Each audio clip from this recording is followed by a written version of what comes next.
Bonsoir à toutes et à tous et bienvenue dans cette édition. Une collision mortelle hier sur le fleuve Oyac à Roura. Un jeune homme âgé de 25 ans circulait à bord de sa pirogue lorsqu'il a été fauché par un jet ski. Le conducteur a pris la fuite. 2 membres de la famille de la victime étaient également à bord de l'embarcation. Ils témoignent. L'AFD, l'Agence française de développement, finance plusieurs infrastructures publiques du territoire. Le centre hospitalier de Cayenne a fait appel à la Banque d'État pour réaliser des travaux en cours. Nous en parlerons avec notre invité, Charles Trotman, directeur du département 3 Océans à l'AFD. Enfin, un focus sur une légende du football anglais. Il est guyanais, il s'appelait Cyril Régis. Un documentaire est en cours de tournage sur cette star des années 70 et 80, l'un des premiers joueurs noirs à revêtir le maillot de l'équipe d'Angleterre.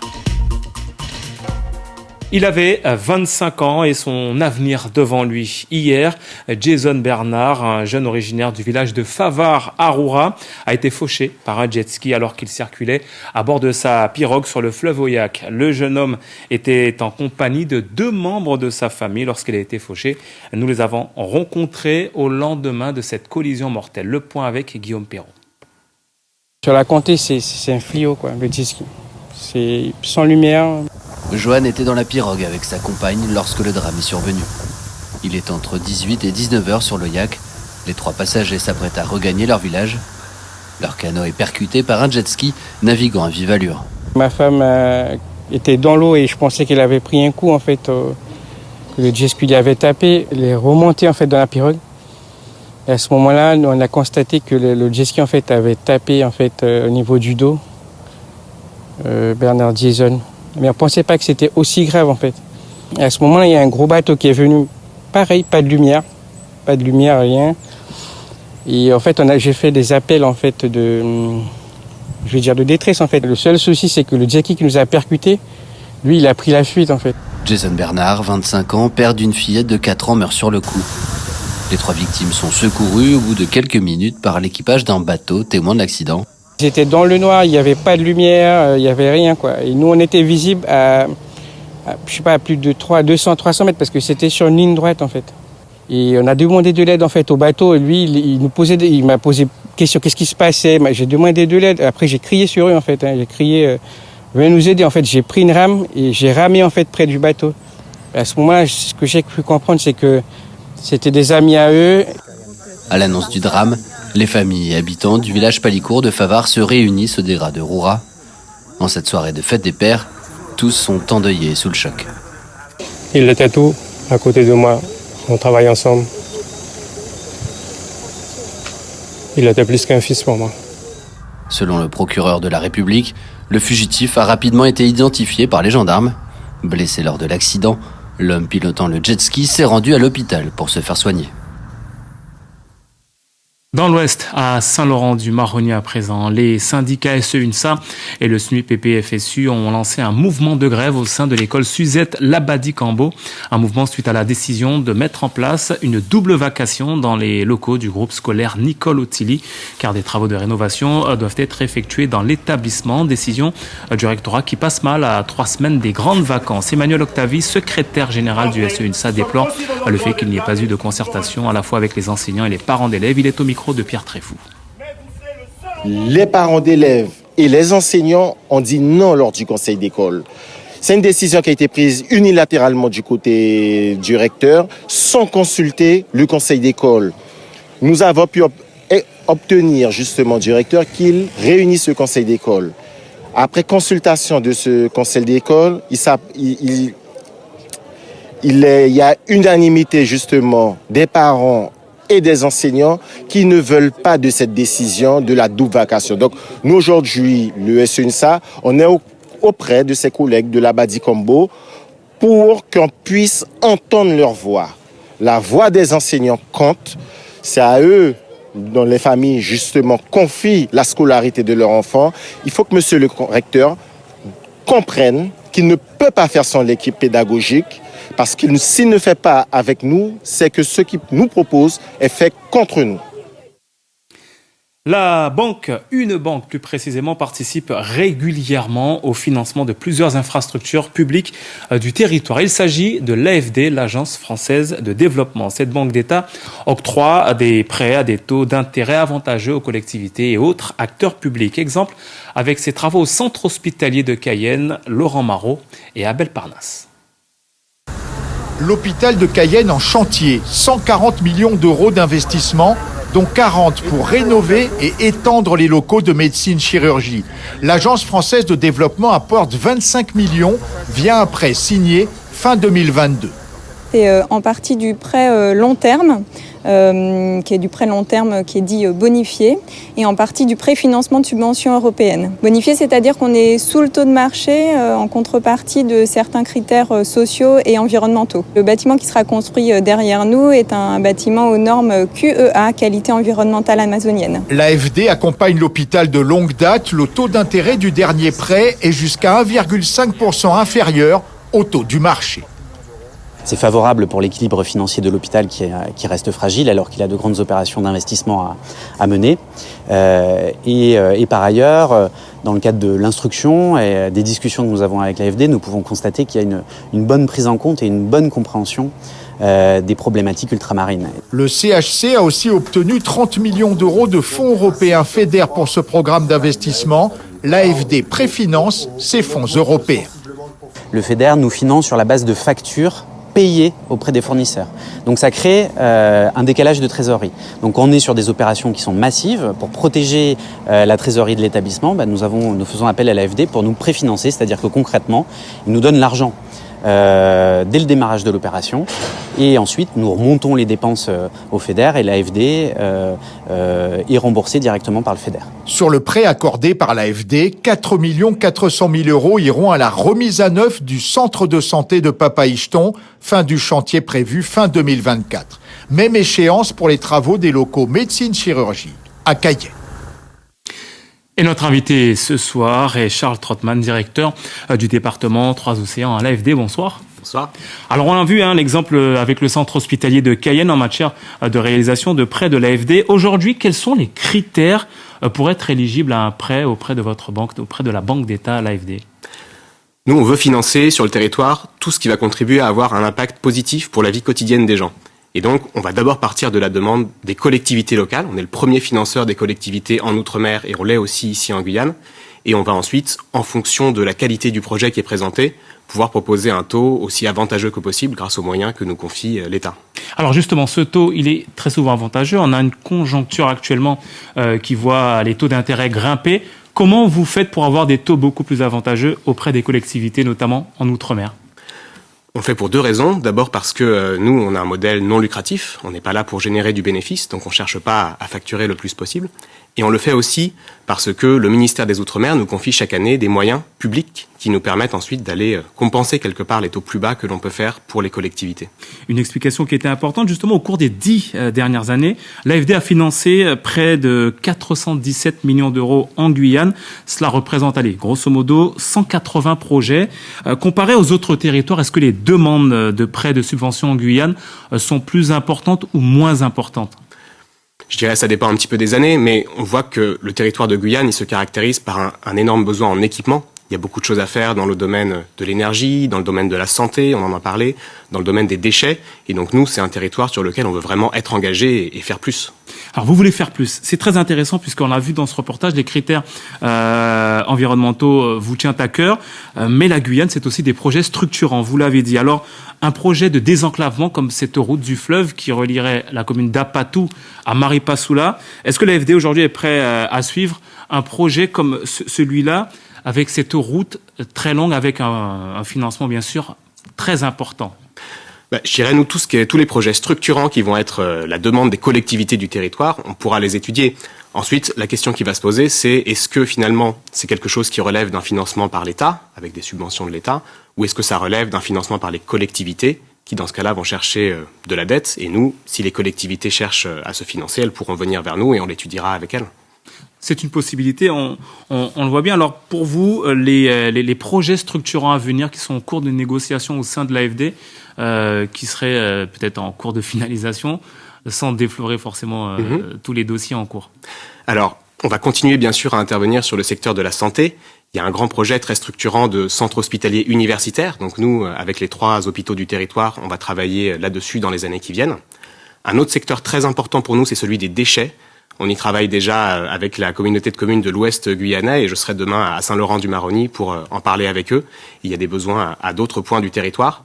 Et puis, je citerai aussi le sujet de l'énergie. Il y a évidemment un grand besoin d'accès à l'énergie, à une énergie propre, à une énergie locale, ici en Guyane. Et donc, on accompagne et on va continuer à accompagner les projets d'énergie renouvelable sur le territoire. Là où le bas blesse dans le développement économique de la Guyane, c'est les secteurs privés. Aujourd'hui, est-ce que c'est un secteur que vous allez, est-ce que c'est le secteur qui sera le laissé pour compte, de l'AFD ? Non, nous, on travaille depuis longtemps avec le secteur privé et on veut continuer de le faire. D'ailleurs, je serai demain sur le site de Petit-Saut pour discuter avec une entreprise, Triton, qui porte un projet sur place. Et donc, on l'a fait depuis longtemps et on veut continuer à soutenir le secteur privé ici en Guyane. Il n'y a pas de limite en termes de financement, limite de somme ? Pas de limite dans l'absolu. Le seul facteur qui va être limitant, c'est finalement les projets, la capacité des acteurs locaux à les faire émerger. Et donc, on sait qu'il y a un grand besoin, notamment d'appui à l'ingénierie territoriale. Et c'est ce qu'on essaye de faire aussi en apportant des financements pour les études, de l'assistance technique, pour faire en sorte que les projets voient le jour. Et quand ils arrivent, ensuite, pas de limite particulière en termes de financement. On rappelle, Charles Trottmann, que vous êtes le directeur du département 3 Océans à l'AFD. Merci d'avoir répondu à notre invitation ce soir. Merci à vous. La suite de l'actualité avec une opération de prévention du VIH dans le village baptisé village brésilien dit PK6 situé à Kourou. Test de dépistage rapide pour les volontaires, distribution de préservatifs, au total une 50aine de personnes sensibilisées. Nathaniel Étifier, animateur de l'association ADER pour Action pour le développement, l'éducation et la recherche, au micro de Serge Massot et Martial. Nous nous sommes déplacés vers la population afin de les mobiliser pour cette action. Donc ils sont tous venus, d'accord ? Ils sont tous venus, ils ont pu se faire tester pour le VIH et également nous avons pu procéder à une distribution de préservatifs et ainsi que des petites démonstrations de postes de préservatifs masculins et féminins. Il n'est pas acquis à tout le monde de savoir comment l'utiliser, pourquoi l'utiliser. Donc notre rôle est d'apporter cette information aux gens. Ce lundi 19 juin était marqué par la journée mondiale de lutte contre la drépanocytose. Un collectif de 12 associations mené par l'association Drépacare doit remettre à l'Assemblée nationale un livre blanc à Agnès Firmin-Lebaudot, ministre déléguée chargée de l'organisation territoriale et des professions de santé. Ce livre blanc, parrainé par le député Philippe Bertha, président du groupe d'études sur les maladies rares, contient 27 recommandations pour améliorer l'inclusion des patients et la prise en charge globale de la pathologie. La suite avec notamment cette information. Au Brésil, 100 000 plants de manioc ont été achetés dans l'état du Pará pour renouveler le champ des agriculteurs de l'Amapá qui ont vu leur plantation décimée par un champignon. Rappelons que la Guyane est également touchée. Toutes les informations, tous les détails sont à retrouver sur notre site internet avec cet article signé Catherine Lama. L'actualité dans la Caraïbe avec l'aboutissement d'un projet vieux de 11 ans au CHU de Guadeloupe. 2 salles interventionnelles robotisées, un équipement de haute technologie que nous vous présente Eric Stimfling. Au CHU pour l'inauguration de 2 nouvelles salles d'intervention robotisées, mais tous sont dû auparavant enfiler vêtements, charlottes et autres masques avant de pouvoir assister aux démonstrations du NEC Plus Ultra en matière d'imagerie médicale. Dans la première salle, le président du conseil régional et le directeur régional de l'ARS ont été jusqu'à endosser le rôle du praticien hospitalier en plantant chacun une aiguille au plus près de la colonne vertébrale d'un mannequin. Le robot a ensuite permis de visualiser en 3 dimensions la position exacte de l'aiguille par rapport à la zone à traiter. Avec ce type de matériel, on peut faire de l'abord vasculaire, mais on peut faire aussi, c'est-à-dire passer à travers les vaisseaux pour se balader dans les artères et les veines comme sur un réseau d'autoroute et aller vers une artère qui est malade, qu'elle soit au niveau cérébral, au niveau cardiaque, dans le ventre ou dans un membre. Mais également, ça nous permet de faire ce qu'on appelle des abords percutanés, c'est-à-dire à travers la peau, pour aller mettre du matériel dans des lésions, par exemple souvent dans le ventre ou dans le thorax, en traversant simplement la peau. Et en étant guidé en toute sécurité, en évitant les tissus nobles et en allant directement sur la lésion. Dans la seconde salle, le matériel auparavant uniquement dévolu à la cardiologie a lui aussi été modernisé et robotisé afin de pouvoir accueillir d'autres spécialités médicales. Un vrai soulagement pour les équipes, autrefois contraintes d'envoyer certains patients en Martinique. On avait le sentiment de travailler un peu sans filet avec une seule salle pour accueillir toutes les urgences et pour développer également l'activité. On était aussi soumis aux aléas qui peuvent être par exemple une panne et qui nous met dans l'incapacité de traiter les patients. Et donc c'est un vrai soulagement d'avoir cette solution déjà de repli. L'équipement des deux salles a coûté près de 3,3 millions d'euros, financé conjointement par l'État, l'Europe et le Conseil régional. La santé n'a pas de prix pour nous, ce sont nos compatriotes, ce sont nos frères et sœurs. Il fallait investir et s'il faut continuer à investir dans l'intérêt des Guadeloupéens, nous continuons à le faire. Depuis leur mise en service, voilà 3 mois, ces 2 nouvelles salles robotisées ont déjà accueilli 386 patients. Du football pour entamer le dernier virage de cette édition. Demain, la Guyane tentera de décrocher son ticket pour la Gold Cup face à Saint-Kitts-et-Nevis. Après la victoire hier, l'heure est à la préparation rigoureuse pour le staff comme pour les joueurs. Le point justement avec l'un des Yanadoko, Loïc Ball. Il est interrogé par Jean-Gilles Lassard. Moi, personnellement, j'ai une petite douleur à l'adducteur. Ensuite, je vais voir ça tout à l'heure à l'entraînement. On va tester pour voir comment je me sens. Et l'équipe, je la sens motivée, je la sens prête, je la sens concernée par ce match. C'est très important pour nous. Comment allez-vous aborder cette rencontre ? Déjà, bien sûr que c'est rageant, puisque à chaque fois qu'on voit qu'on est à 2 doigts d'y participer. Ensuite, c'est là qu'on va voir justement si on a grandi en maturité, si on a pris de l'expérience, parce que les éditions précédentes, on s'est fait éliminer de peu. Donc j'espère que cette année, on va prendre le match du bon bout et on va réussir à passer. Sur quoi les Yanadoko vont s'appuyer pour remporter cette rencontre essentielle, décisive ? On sait déjà que c'est une bonne équipe. C'est une équipe compacte. Après, on a aussi eu l'expérience des éditions précédentes, justement. Ça sera à nous de pas reproduire et de miser aussi sur les joueurs qu'on a. Parce que je pense qu'on a de la qualité. Et ça sera à nous de montrer qu'on est meilleur qu'eux et plus déterminé qu'eux. Et en cas de qualification, la Guyane participera pour la 2e fois donc de son histoire à la Gold Cup. On poursuit notre série de rencontres justement avec des joueurs de l'effectif. Portrait ce soir de Thomas Van Keysel, de retour après une longue blessure. Jean-Gilles Lassard. Il reste un quart d'heure à jouer entre la Guyane et Sint Maarten. Thomas Van Keysel effectue sa rentrée sur le terrain, une première depuis plus d'1 an. Le milieu de terrain des Yanadoko revient de loin. C'était inespéré parce que c'était compliqué. J'étais blessé pendant longtemps et pour être honnête, le football, je l'avais mis de côté pendant un moment dans ma tête. Victime d'une inflammation de l'insertion du tendon d'Achille il y a 11 mois, le joueur appelé pour la première fois chez les Yanadoko par Thierry Denif en 2019 va vivre un calvaire. J'ai perdu mon contrat, je vivais aux États-Unis depuis 7 ans et j'ai perdu mon visa aussi du coup, j'ai dû rentrer en France. Donc c'est tout recommencer à zéro, une nouvelle vie et toujours avec des douleurs au talon. Donc j'ai manqué pas mal de rassemblements. Tu sais très bien à quel point la sélection ça me tient à cœur. Thomas Van Keysel a débuté aux États-Unis en université avant de fréquenter 4 clubs de D2. À 28 ans, ce milieu relayeur a un profil très recherché. Son expérience de l'étranger aussi, ça peut nous permettre de franchir un palier. Et c'est un joueur aussi, on connaît sa qualité technique, on connaît tout ce qu'il peut apporter au milieu de terrain. Et c'est vrai qu'au mois de mars, on a pêché de ce côté-là, du fait qu'on avait des absents. Donc pour ce mois-ci, on a décidé d'avoir toutes les forces vives de notre côté. De plus, il s'est fondu dans le collectif sans difficulté, comme confirmé par son compagnon de chambre.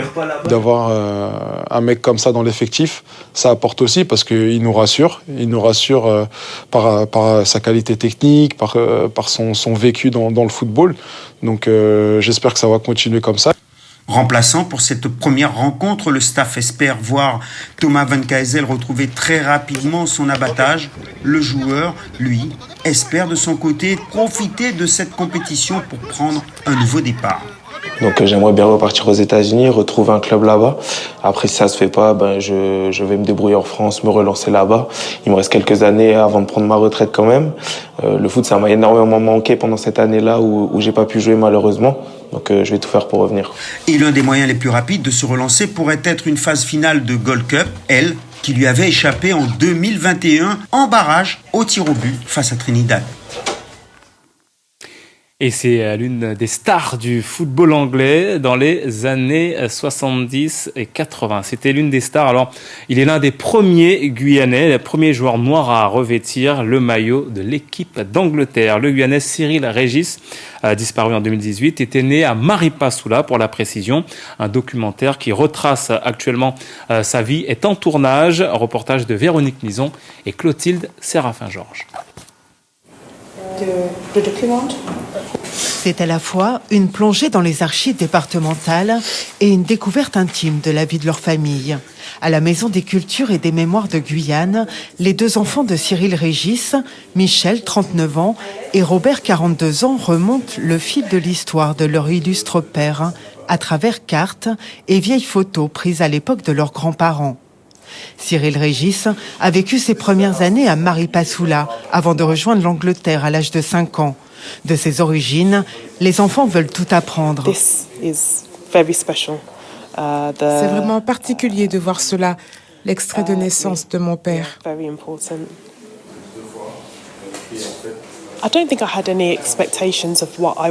Je n'avais pas d'attente particulière sur ce que je voulais absolument savoir. Je suis assez ouverte. J'ai juste envie de me faire une idée sur les conditions de vie de mes grands-parents et de voir où mon père a grandi. Leur père est l'une des grandes stars du football anglais des années 70 et 80. L'un des premiers joueurs noirs à revêtir le maillot de l'équipe d'Angleterre à une époque où le racisme et le hooliganisme règnent dans les stades. Sa mort, à la suite d'une crise cardiaque en 2018, suscite une vive émotion en Angleterre. C'est ce qui a poussé le réalisateur à raconter son histoire à travers le regard que portent aujourd'hui ses enfants. Au-delà du footballeur que les gens adoraient, il y avait un vrai symbole. Il y avait un homme qui avait une aura incroyable et quelqu'un qui porte l'étendard de l'antiracisme. C'était quelqu'un qui avait cette aura en fait.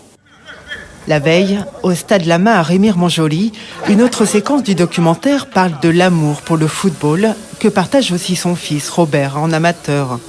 La rencontre amicale l'a poussé à chausser les crampons aux côtés de vétérans. Moment unique que sa sœur a voulu immortaliser. Les gars étaient vraiment bons. Le terrain est l'un des plus beaux stades où je suis allé. Et je suis allé dans beaucoup de stades. Mais celui-là, avec la jungle en arrière-plan, l'atmosphère, les arbres et la météo, font que c'est l'un de mes stades préférés. Cyril Régis était revenu une dernière fois en Guyane, à Maripasoula, pour le centenaire de sa grand-mère, c'était en 2017. Sa terre natale, que ses enfants devraient fouler la semaine prochaine, pour la toute première fois. Un documentaire en partenariat avec Guyane La Première. On termine avec les spectacles de fin d'année scolaire. Eh bien, c'est en ce moment, cet après-midi, s'est déroulé par exemple à l'Ancre à Cayenne, la représentation d'une comédie musicale intitulée All About Ella. Il s'agit de l'histoire de Cendrillon, revisitée en anglais et en créole. Ce projet pédagogique lancé par le rectorat a mobilisé près de 800 élèves de la maternelle au lycée issus d'une vingtaine d'établissements du littoral. 300 élèves étaient sur scène pour ce qui constitue l'acte l'acte 1 de cette comédie musicale, des images signées Olivier Damon. Et notez que le rendez-vous sera en décembre pour l'acte 2 de cette comédie musicale intitulée, on le rappelle, All About Ella. Voilà pour cette édition. Merci de l'avoir suivi. L'information revient demain dès 5h avec Océlia Cartes et Charlie Torres. L'invité café à 7h15 est Jean-Louis Couessé, président de l'association des anciens élèves du lycée Michotte. Il sera question de la réussite des étudiants. Passez une excellente soirée et à demain. L'info continue sur les réseaux sociaux et sur notre site internet, la première.